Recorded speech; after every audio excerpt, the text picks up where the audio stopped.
खुलुमबाय बयखौबो आङो बे समाव मोनसे सुंद' आपडेट लानानै फैलायबाय रायजोफोर बर'फोरनि गेजेराव जेसेबां गोदान गोदान आफाद जोनोम जागोन ना गावजों गावनो सोंखारिलायनाया बांनायनिख्रुइ बांलांबाय थागोन।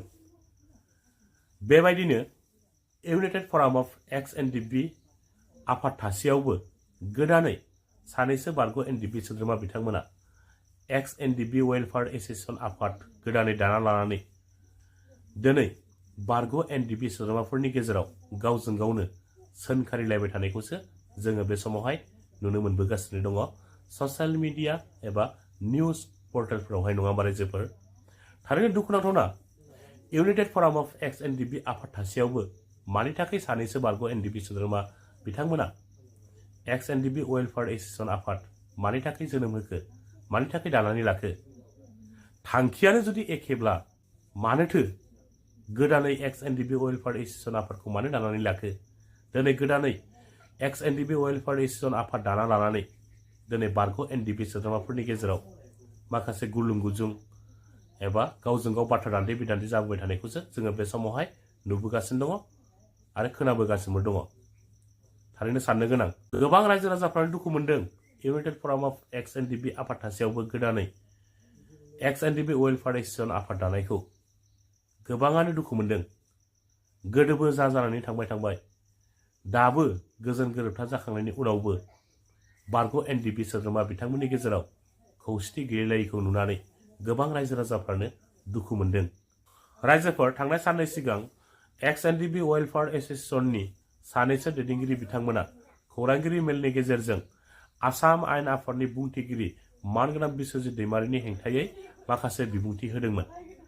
बिथांमोननि बेबायदि बिबुंथि होनायनि सायावहाय खेंफोरथि होदों इउनाइटेड फराम अफ एक्स-NDFB आफादनि दैदेनगिरि बिथांमोना खौरांगिरि मेलनि गेजेरजों माखासे खेंफोरथि होदों।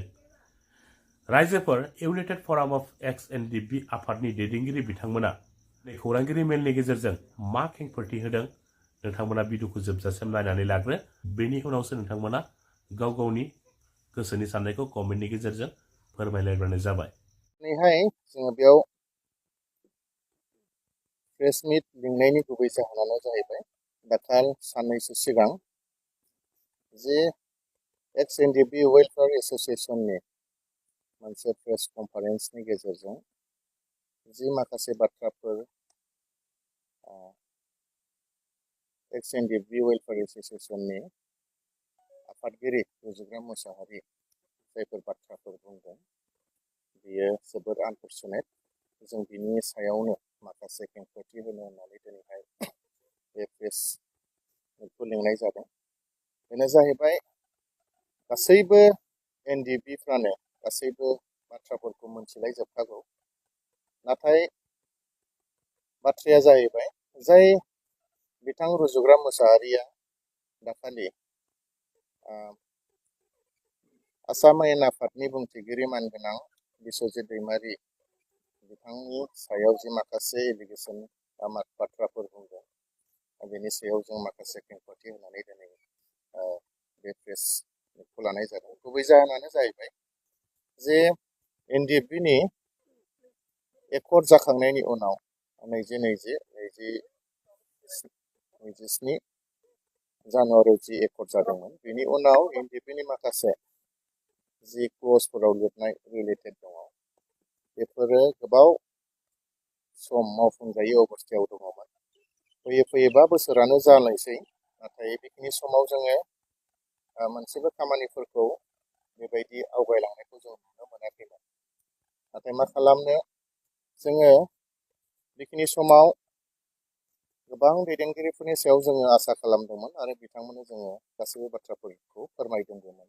नाथाय जोबनायाव राहा गैयै जाय NDFBफोर इउनाइटेड फराम अफ एक्स-NDFB जायफ्रा राजखान्थि हान्जायाव गैया, जोङो मानगोनां बिस्वजित सारखौ जोङो खावलायहैदों आरो बिथांखौ जोङो नारसिनहैदों। बिथांजों जोङो सावरायदों। जोंनि जि सावरायनाय आरो जि नारसिननाय बेखौ लानानै बिथाङा मानगोनां आसामनि गिबि मन्थ्रि डक्टर हिमन्त बिश्व शर्मा सारजों जोंखौ लोगो हमलायदों। दा बिनि मथेनो जि दिननिफ्राय जों लोगो हमलायनानै बिथांजों CMजों जों सावरायदों 21 सेप्टेम्बर 2024 बे दिननिफ्रायसो जोंनि बेसेबांनाखि क्लजफोराव दङ खामानिफोर बेफोरो माने मोनसेनि उनाव मोनसे मावजानायनि लामायाव फैदों। जेरै केसफोरा जोंना गोबांथार पेन्डिंआव दङमोन, बेनि सायाव खामानि मावनो थाखाय रावबो दायथ' लाग्रा बेबायदि बिबानगिरिफोर जोंनि सायाव गैयामोन आरो जोंनि माखासे दैदेनगिरिफोरा बेखौ दायथ' लानानै खामानि मावाखै। आरो बेखिनि समाव जों जे दिननिफ्राय मानगोनां बुंथिगिरि बिस्वजित दैमारि बिथांजों जों लोगो मोनलायदों। बिथांनि चिफ मिनिस्टारखौ लोगो हमनायनि उननिफ्रायसो मोनसेनि उनाव मोनसे खामानिफ्रा जाबोदों। जेरै साख्रि बाख्रिनि खोथा, जों डाइरेक्टली CMजों सावरायनायनि गेजेरजों जोङो माखासे थार्ड ग्रेड 4 ग्रेडनि खथाफोरखौ जों दिहुननानै लानो हादों। बेनि अनगायैबो 2% आसाम पुलिसनि खोथा जाहैबाय, बेयावबो दिनै जोङो बेखौ जोङो बिख'नानै लाबोनायनि गेजेरजों जोङो दिनै CM सारनो जोङो माखासे लिस्टफोरखौ दिनै जोङो गथायखांबाय अलरेडि।